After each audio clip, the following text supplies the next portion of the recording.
1 million doses of donated AstraZeneca vaccines from Japan will arrive in the country on the first week of July.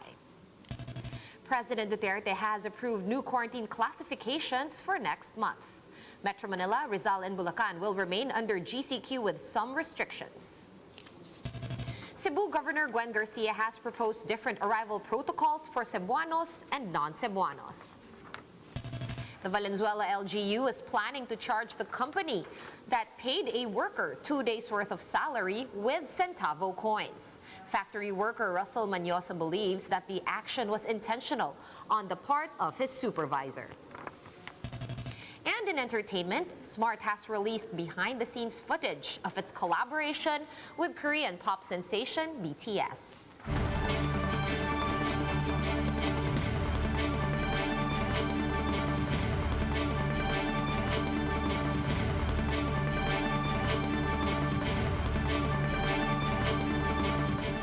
Fast, focused, and fearless. Here's a roundup of stories we're watching now. I'm Sean Yao. Cebu officials met with Health Secretary Francisco Duque III and others today in order to settle issues on COVID-19 protocols. For the latest on that, we have Dale De Vera joining us live from Cebu. Hi, Dale. What were the key takeaways from the meeting today?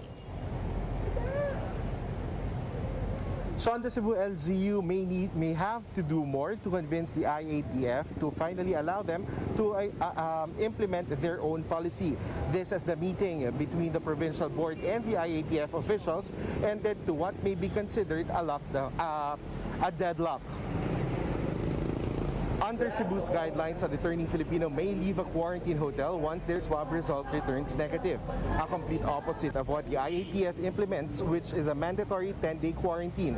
In a special session at the Cebu Provincial Capital, the IATF explained why the province should follow their guidelines. After all the talks, Cebu Governor Gwen Garcia presented a proposal that took IATF officials by surprise. Instead of implementing the EO 17 to all returning Filipinos, Garcia said it will only be implemented to Cebuanos. She explained how Cebu was able to control COVID-19 and maintained an MGCQ status for almost a year already. For one, as she said, barangay health officers and police officers are deployed in different cities and municipalities. But the IATF have yet to discuss the province's proposal through Task Force Chairperson Carlo Nograles. Sean, the date of the IATF consultation will later be determined after the technical working group meet with their provincial counterparts. Sean? All right, thank you so much for that update and stay safe there in Cebu. That was News 5's Dale De Vera. And President Duterte has approved new quarantine classifications for the month of July. Metro Manila and nearby provinces will remain under GCQ with some restriction status until July 15. Areas under ordinary GCQ until end July are Batangas, Quezon, Baguio City, Ifugao Province, Santiago City, Isabela, Nueva Vizcaya, and Quirino. Same goes for Guimaras, Aklan, Bacolod City, Negros Occidental, Antique, Capiz, Zamboanga Sibugay, and Zamboanga City. Also under GCQ are Iligan City, General Santos City, Sultan Kudarat, Sarangani, Cotabato, South Cotabato, and Cotabato City. Several cities and provinces in 12 regions will be under MECQ until the 15th of July. And these include the cities of Iloilo, Naga, Lucena, Cagayan de Oro, and Puerto Princesa. Meanwhile, the Philippines has extended the travel ban on passengers coming from India, Pakistan, Nepal, Bangladesh, Sri Lanka, Oman, and the United Arab Emirates. Travel restrictions will be imposed until July 15 to prevent the spread of the Delta COVID variant. The Valenzuela City LGU is looking to take action on the employer of a factory worker who received his 2-day wage in centavo coins. Camille Samonte with the story. A factory worker in Valenzuela City has sought the help of the LGU after receiving his 1,056 peso wage in 5 and 10 centavo coins. Russell Manyosa could not hide his frustration. Tingin ko po, parang ano po yun parang pag-iisulto po sa akin. Siyempre, nung Friday po tumawag po ng barangay yung kasamahan ko. Tapos para pong napayaran sa barangay. So parang nangyayari po nito sa akin, parang gusto po papalit ko sa bangko, bibilangin ko. Siyempre madami po yun, siyempre nakakayarin po sa baka magpapalit ng ganun Ganun po siguro yung dahilan nun, kaya po ako binayaran ng ganyan centavos. Sinadya po talaga itong ibigay. During their meeting with Mayor Rex Gatchalian, Manyosa said his supervisor intentionally gave his wage in coins because of his complaints about alleged unfair labor practices in the factory. Ito mga complaint na to, kung hindi ako nagkakamali, sinabi niya, dinala niya sa barangay at nagpapawag rin yung barangay, kaya na-agitate daw yung may-ari. At ito ay form ng pagganti sa kanya. Manyosa went back 3 times to his supervisor to return the plastic bags of coins, but to no avail. The human resource officer of the company claimed that the supervisor accidentally gave the bags, which were supposedly an offering for the church. Gatchalian did not buy this explanation. Parang tugma yung amount doon sa halaga ng sweldo niya. If it's accidental, how come may butal? Wala naman sinabi si Russell na mali yung halaga eh. Ang sinasabi niya yung pamamaraan. With this, the mayor said he will meet with Manyosa and the owner of the factory on Wednesday. The LGU is also checking if the factory has other violations aside from alleged unfair labor practices. Gatchalian warned that the business permit of the factory may be suspended if proven that the payment through coins was intentional. According to a circular issued by the Bangko Sentral ng Pilipinas in 2006, coins in denomination of 1 to 5 peso can be accepted as payment in amounts not exceeding 1,000 pesos. 1 centavo, 5 centavos, 10 centavos and 25 centavos can be used as payment in amounts not exceeding 100 pesos. News 5 tried to reach out to the factory for a response, but they declined for an interview. Gatchalian meanwhile said this should be a warning for all business owners in the city to treat their employees right. Manggagawa sila pero hindi natin dapat sila kawawa. Yun ang mensahe ko sa mga owners dito. Treat your workers with respect and dignity. Hindi porket binayaran mo ganyan ng anyo, nakakatanggal pa rin ng dignidad yun ng isang manggagawa. For News 5, Camille Samonte, We Are One News.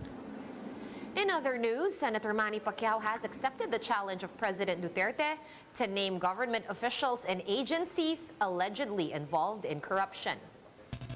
In a statement, Pacquiao thanked the president for giving him a chance to help fight corruption in government. He said that he will start his corruption probe with the health department. Meanwhile, Senator Bongo reiterated that he has no intention to run in next year's elections. Go was responding to PDP Laban Vice Chairman and Energy Secretary Alfonso Cusi, who said that a majority of the ruling party would support a Go Duterte tandem in 2022. Have reiterated many times. Sabi ko, please count me out. Please count me out muna. Unahin niyo muna yung mga interesado. Dahil ako naman po hindi interesado. Gusto ko munang unahin itong crisis na ito na malampasan natin. Let's move on now to other stories we're keeping our eyes on. 1 million doses of AstraZeneca vaccines donated by Japan will arrive in the country on July 8. Japanese ambassador to the Philippines, Kazuhiko Koshikawa, said that they are working double time to ship the vaccines without delay. House Deputy Speaker Rufus Rodriguez is urging President Duterte to call for a special session for the proposed extension of the Bayanihan II law. The validity of funds under Bayanihan II are set to expire tomorrow, but 18 billion pesos have yet to be disbursed. FIVOLCS is urging LGUs near Taal to conduct health checks and consider evacuating residents as the Taal volcano continues to emit high levels of sulfur dioxide. FIVOLCS also noted that the Taal volcano remains under alert level 2.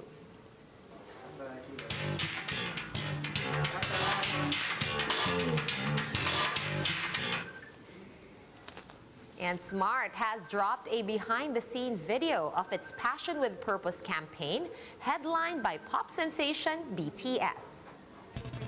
The ad features the 7 BTS members on different versions of the Penrose Stairs, which is a symbol of defying impossible situations.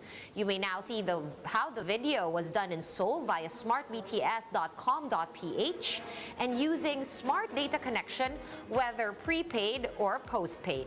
It also comes with a special feature on the website that allows you to turn your mobile phone into an exclusive light stick called the Army Bang. For more updates, visit News 5, The Philippine Star, and Business World online. Visit our website, onenews.ph, for more in-depth analysis. You can also catch One News on the Signal Play app. Register for a free account at www.signalplay.com and stream One News live anytime, anywhere. Mask on, wash hands, and stay safe, Philippines. I'm Sean Yao. We are One News.